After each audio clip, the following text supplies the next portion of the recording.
I'm Kevin, and I'm here with a great bunch of guys from my lodge in Virginia. Some of the others have been to a NOAC before, but this is my first. I was real surprised last summer when I was tapped out at camp. It was an honor to be elected by my buddies in the troop. The ordeal was a real challenge. It rained half the night, but receiving that sash on Saturday was worth all the trouble. And here I am 1 year later, in Indiana, for the 75th anniversary of the Order of the Arrow.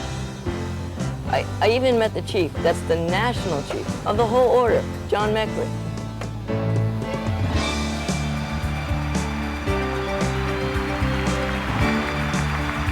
Fellow Airmen, we present to you the Regent Chief, the National Vice Chief, and the National Chief of the Order of the Arrow.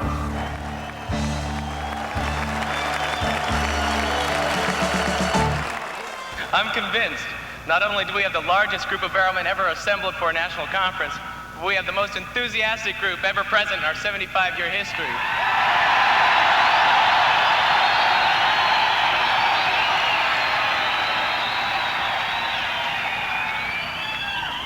Each time an induction ceremony is performed and the fire of cheerfulness burns again, Dr. Goodman's spark of inspiration is fanned into a flame, into the hearts of more young men. Now, my brothers, that flame, that fire is ours to tend, and it is ours to feed. What we do in celebration of 75 years of service, and what we do in preparation for the next 75 will determine the success of our order. In the words of our founder, what each of us does affects the future of the Order of the Arrow. You are our organization's lifeblood and its future. It's about you and those like you who have made a sincere, sound investment in and are strongly dedicated to what I believe and know is our nation's greatest resource, its youth. This spirit is what we plant in the hearts and minds of our youth through scouting's many activities. America doesn't necessarily need knot tires and fire builders and hikers, but America does need citizens of character, youth with a system of values, youth committed to a brighter future. The Order of the Arrow has been developing the skills and talents of young men for 75 years, and we can only look ahead to an even brighter future. You.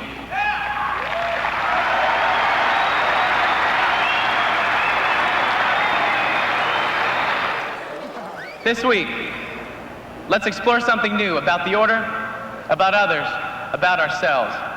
Go ahead, live life deliberately. You won't be disappointed.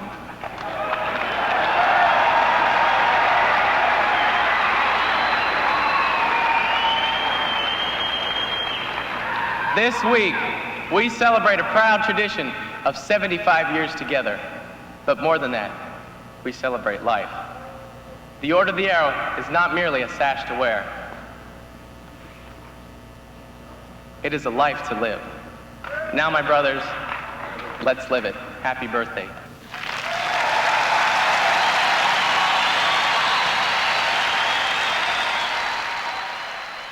He even gave me his autograph. Wait till the guys see this back home. We did so much stuff. It seems like we've been here 2 weeks, not 2 days. Me, I like the training sessions. Hi, this is Kerry Bodette, and we're with the OAPD. We may not have the flashy flim-flam rooms like some of the campuses have, but we're offering some good, wholesome 75th anniversary style personal development. And you know the kind I mean, the kind with the big 7-5 with the red Indian in the middle and the turtle on the side. So come on down to Ballantine Hall. We'll leave the lights on for you. Hi, I'm Kevin Medford, CVC for Indian Events. On Tuesday and Wednesday mornings, we have Indian Events training, everything from beads to bustles. Hi, I'm David Bone. And I'm Kevin Bokish. And we're here in Jordan Hall where an exciting new program called the Lodge Leader Development Program is being prepared. Are you a lodge leader, youth or adult, and need help in developing your leadership skills? If so, then come by and see us on Monday or Tuesday in Jordan Hall. We'll see you there. From the east, west, south, and north, gathered here in Wooded Heartland, gathered now to guide our brothers, guide you as you journey onward in your quest for better knowledge of our customs and traditions. Many topics of our sessions and solemn workshops for you to seek the knowledge and share the spirit. Firmly now take one step forward and come on down to ceremonies training. My name is Dean Frummel, and I'm a member of the personal development staff. I'd like to invite you all to come to our workshops, which we'll be offering every afternoon beginning at 1 o'clock. We have a wide range of topics ranging from newsletters, computerizing the lodge, lodge plan book planning, Alpha Phi Omega, and many, many more.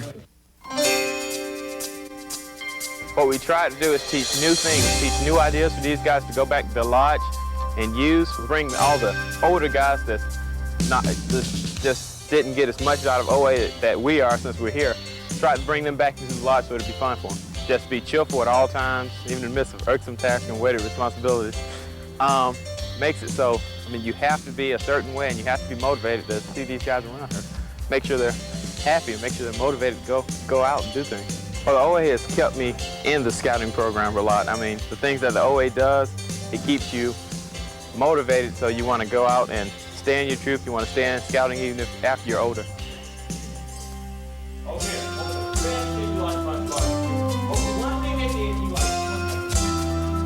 Are you motivated? Yeah. Are you motivated? Yeah. Are you going to motivate others? Yeah. What? Yeah. All right. Thanks for your coming, y'all. This conference is a turning point in our history, and you have a chance to make the future. Patches change, seasons change, why even gas prices change. But for 75 years, the principles that Dr. Goodman has founded the organization on have not changed.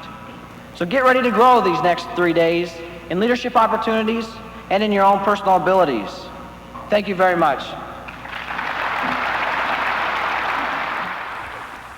Bo knows volleyball. Bo knows Indian dancing. Bo knows patch trading. Bo knows the National Chief. Bo knows Miss Teenage America. Bo who? Bo knows the admonition. Bo knows OA shows. I don't know the answer to that. Bo, you don't know training? I guess I need some personal development. And now, with a special message, is a good friend and colleague of mine.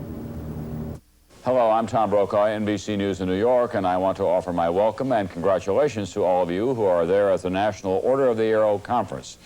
It was a moment of particular pride for me when I was a Boy Scout, member of Troop 33, Pitchtown, South Dakota Sioux Council, and tapped for the Order of the Arrow a long, long time ago. I remember I was a counselor at Camp Chetek in southwestern Minnesota, and I had to go to another camp and spend 2, well, rather daunting days living on a hillside, working hard, repairing fences. I had to remain absolutely mute during that 48 hours, which for me particularly was a real challenge, and to go with very little water or food. But at the end, of course, I was awarded the banner that I wore proudly on my Scout uniform. So congratulations to all of you, and let me remind you as well that there is a possibility, still to be determined, that another Hoosier from that part of the world, David Letterman, may have been a member of the Order of the Arrow. I like to think that he wore his upside down while I wore mine upright. Please give a rousing welcome to one of our own, Captain Sonny Carter.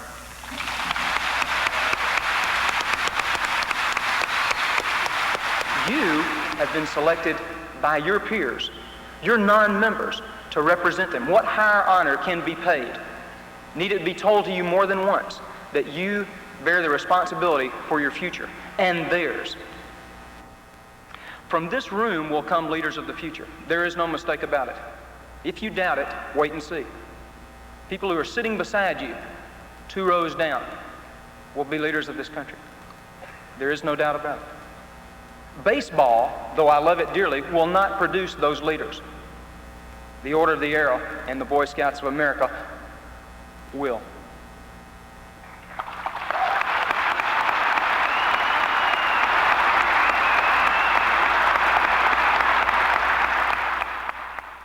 Look down here at this stage. After the first airplane flew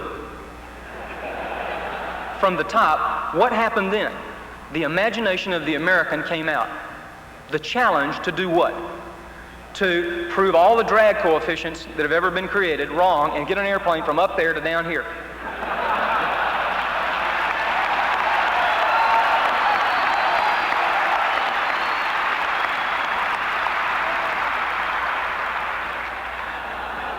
let me leave you with this last thought. It is not necessary to go into space and be a traveler there to find those among us who expect success, who seek the knowledge and share the Spirit. Thank you very much.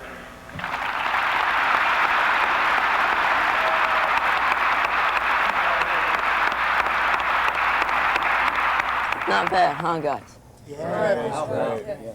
Did you see this great patch I traded for last night? I've never seen so many people and so many patches in the same place all at once. What about all those awesome lodge flags? I want to get them all.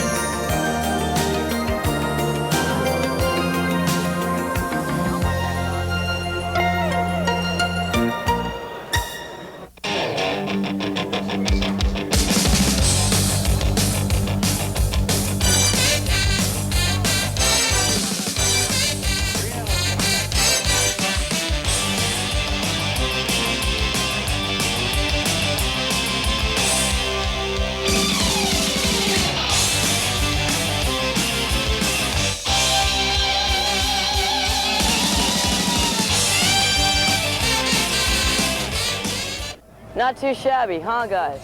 But that's just my opinion. There's plenty here for everyone.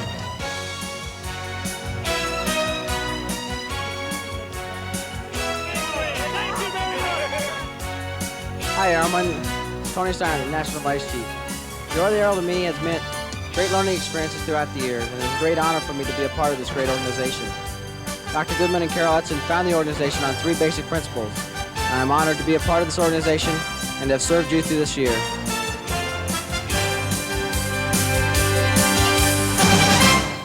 Sports are the best.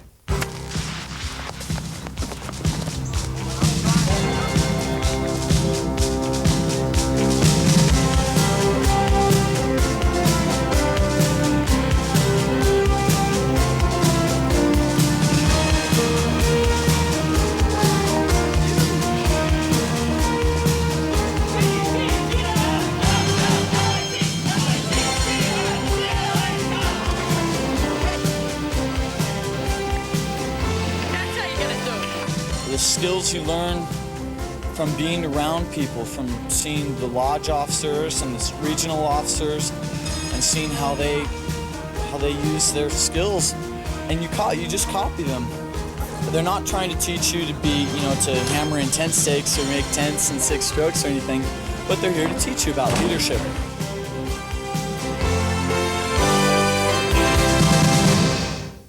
I really like the ceremony trainings because I can learn all about the Indian traditions. Long ago, you gave the promise, said you firmly,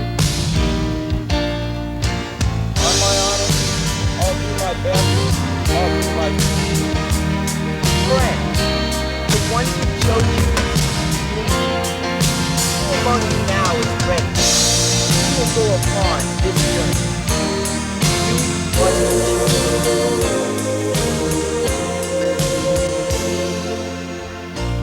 Scouts and Indian outfits. There's something you don't see every day.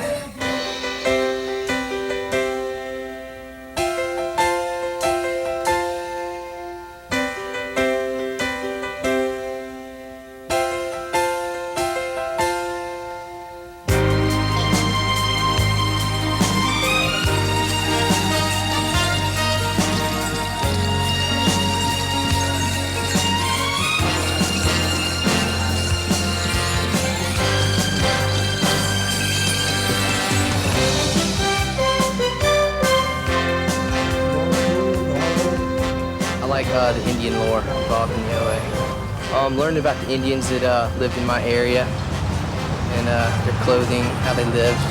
It teaches you confidence to get up before a group, dance, compete with one another.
That video that they showed all of us at the closing show, you should see it.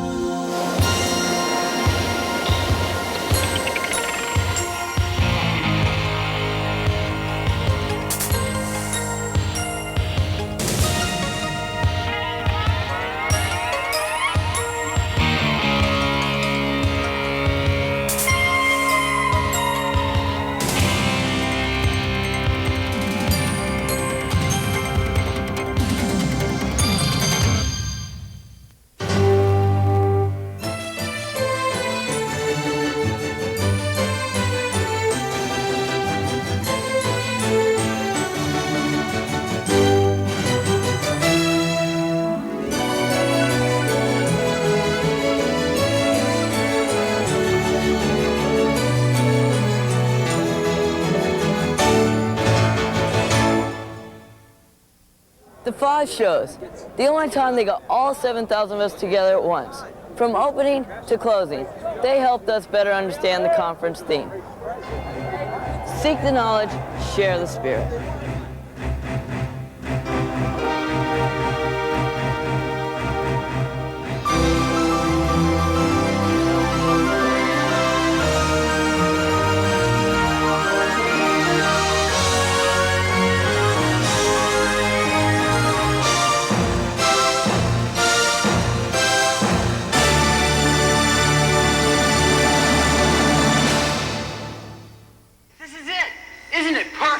It is absolutely perfect. Really? It does appear to be naturally complete for our purposes. Perfect for what? What purposes? Well, Mr. Contreras, it's like this. Alex is going to tell you. He's the last sheep. Well, Mr. Contreras, Mr. Williams, we've decided that, well, we think that this place would be perfect. Perfect for a new lodge ceremonial ring. Yeah, for tomorrow night. A new lodge ceremonial ring? It would be great. We found this place last weekend. We figured we could put a natural altar up here, some candles over here. We've got lots of ideas. He means we have many ideas. Thanks for the English lesson. It's just we need to fire up a new spirit in the lodge. As long as I've been in this lodge, we've always used the ceremonial site over by the lake. We've never used any other. It's been fine for the whole history of the lodge. Why change now? Alex has only been lodge chief for about 2 months, but he's wanted it and thought about it a lot longer. He does a great job with guys my age, but now he finds he has to work with an advisor. My friend Alex is a real leader, and that's why he's now searching for some answers to some frustrating questions. The search is on as he seeks the knowledge. Well, they were encouraging, don't you think? They're gonna go eat. Eat, drink, and be adults. You don't...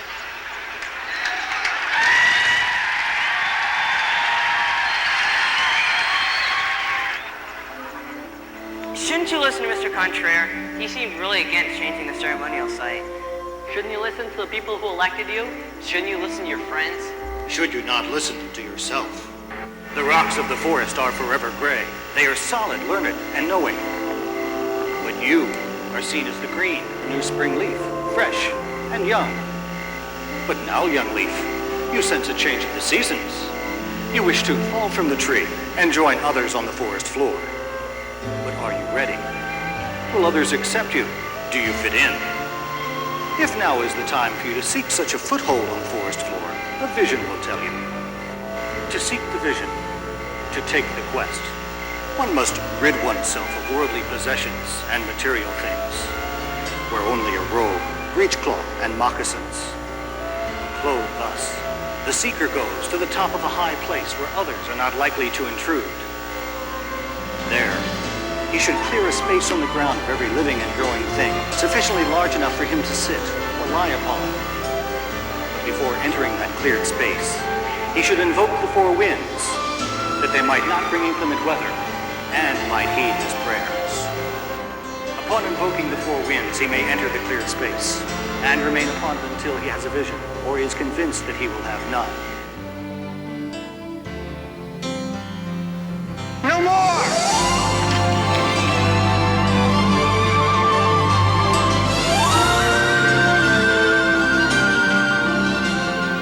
I think Jasper was right on the money. think the Vision Quest worked. You must have been dreaming. Well, I don't know whether or not I had a vision, but I've made a decision. We need to learn from the past, but not live in it. I don't get it. Me neither. Remember the promises of the Scout Oath, the meaning of the Scout Law, and how all of that is tied together by the Order of the Arrow? These are concepts that are hard to understand in the abstract, but they become easier when seen in human life. We've learned to do what our hearts tell us is the right thing, regardless of what others say. Think of the pre-ordeal. Friends will mock you. Test your resolution often. Face the isolation a leader often faces. Hold fast to scouting pledges. By inspiration, lead them. We accepted the challenge. We tested the bow. Believe in yourself. Be a leader. That's the key. So what about the ceremonial? What about Mr. Contreras? Listen up, guys. I want a new site, and I want it here, and not near the lake where it's always been. So what do you propose we do with our lodge advisor? Have an advisor after me?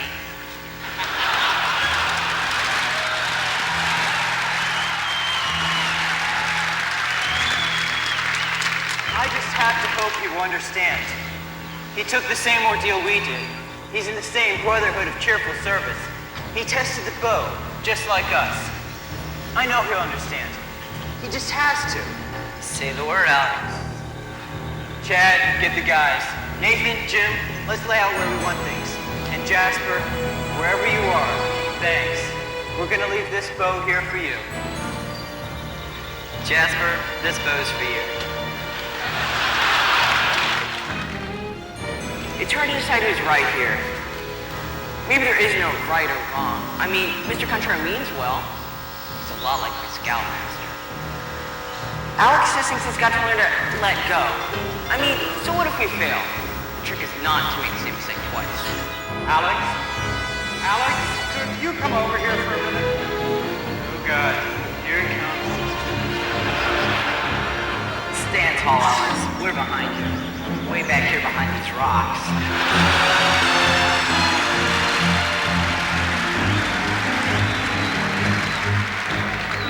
Hi, Mr. Contreras. Mr. Williams. What do you think? Alex, I guess I just wasn't fair to you last night. I am your advisor, but Tim here has pointed out that maybe I start advising before I start listening. Everything that you and the guys have done here is super. I feel a real excitement in the entire lodge. Thanks, Mr. Contreras.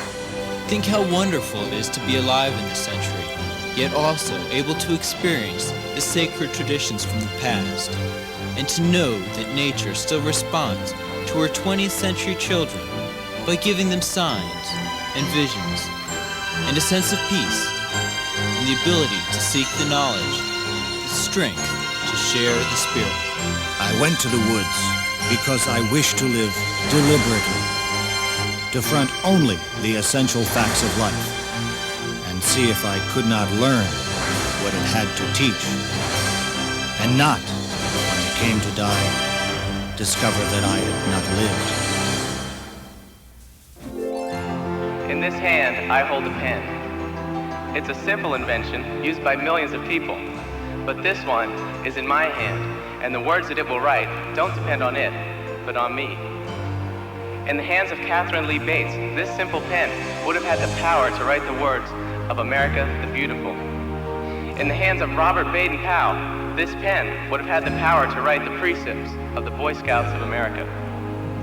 In the hands of a tall, tired president riding in a coach along the countryside of Pennsylvania, this pen would have had the power to write on the back of an envelope, 7 years ago. I guess you know the rest. But this pen right now is in my hand, and the words that it will write depend on me. If this pen were in your hand, the words that it would write depend on you. You can do it. You have the power. You are the future. Thank you.